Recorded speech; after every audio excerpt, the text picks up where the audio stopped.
kaunti ya Kiambu.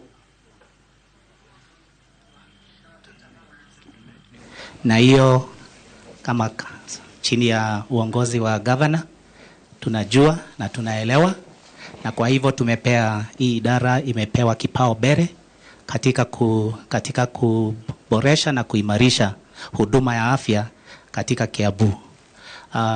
Bwana Nimrod, naweza sema zile hatua tumechukua, tuko na maono, na maono ni kufanya Kiambu iwe ndio iko na mahospitali ile bora zaidi yenye watu kutoka kaunti zingine na hata kutoka nje ya nchi watakuwa wanakuja kupata matibabu.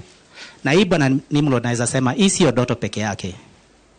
Tukienda hospitali zetu saa hii tutapata uhesabu mtu mmoja, wawili, 10, wanne utapata wametoka nje ya kaunti. Na zaidi ya hapo, sifa yetu imeenda hata nje ya nchi, na tumeanza kupata wageni wanakuja kutoka countries zingine kama Ethiopia. Juzi tulipata wageni kutoka Ethiopia, Uganda, wakikuja kuangalia vile tunaendesha hospitali zetu.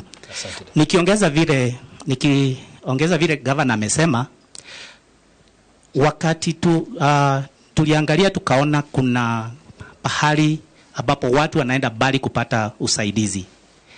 Tuliamua ni vizuri kila mwana Kiambu awe na hospitali karibu na pahali yuko. Na hizo governor ametaja, tumejenga hospitali 26 zile ambazo tumejenga za level 3.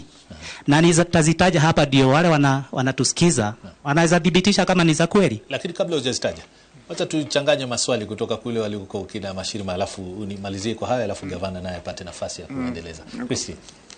Naam, Mashirima Kapombe hapo kwenye ground katika